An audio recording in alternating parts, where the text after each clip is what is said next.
Today was a Palm Sunday.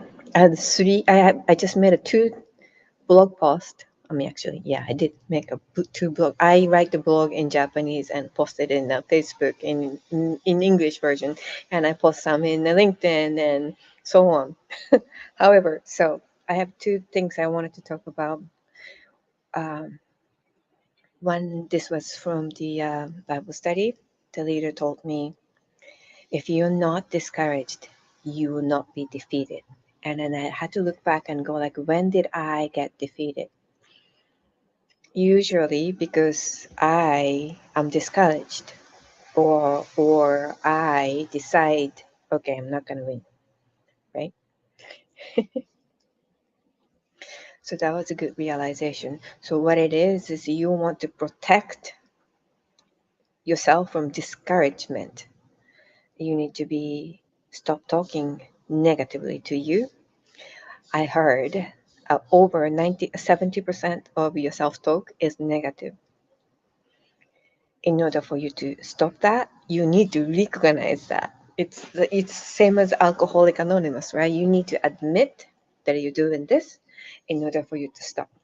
So you have to do that.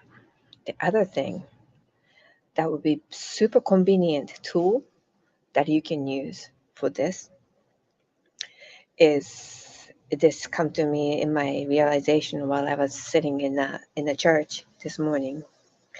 You know that Jesus went through the painful week of being on the cross, and and I read we as a church we read the Matthew the Last Supper through when he's getting crucified and people are betraying him because they're scared, and I felt that pain, and I was like, oh my God, he felt this human suffering, and all the disciples felt this really uncomfortable processes. And I was like, oh, and then, and like, what do I, how should I, like I was thinking, how should I live for this holy week? And because Father Tim at my church said, "This is it. This is it. Really, the most important week." It's like, oh yeah, this is the most important week. What do I do? How do I spend this week? So I decided I am going to willingly feel all my negative emotions. Negative emotions are felt. I mean, emotions are felt in the body, so it's gonna be discomfort. But I'm gonna promise to you this because I have been practicing this based on my coach.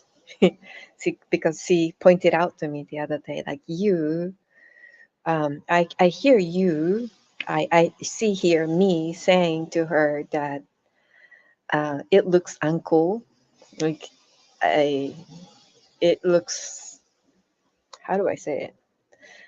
Like I wanna stay looking like I'm okay, I'm cool.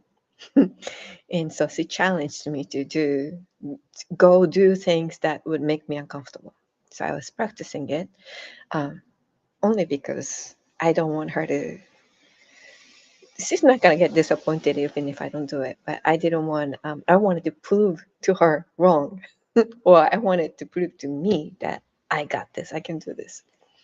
So I did, and I realized, oh, this is another muscle I'm building up. So this is great. I can build another muscle. I like going to gym, right? So the negative feelings I felt in the body, meaning I need to just acknowledge that I'm processing it. When I process it, I am on my side, sitting beside me, looking at myself, experiencing it.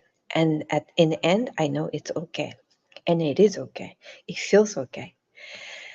So that's my process. So one of the things I do when I'm uncomfortable, like when I get a headache, is go drink a wine. I'm gonna stay not drinking and feel it out because I know it disappears if I allow myself to feel it. And only when you do that, you gain new freedom from the emotions that you're running away from. Isn't that cool?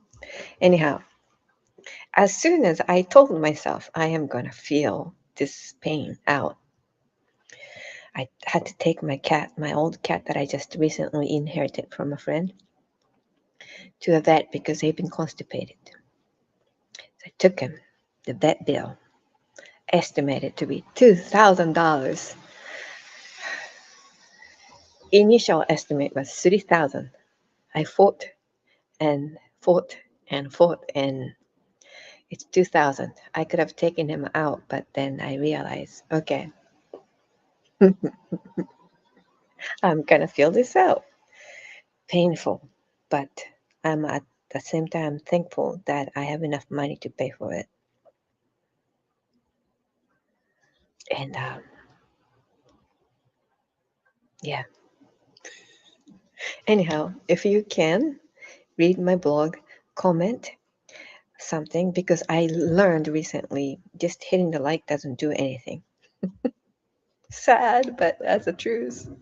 Anyhow, hope you would have a great week, and I hope I can update you more often. But until next time.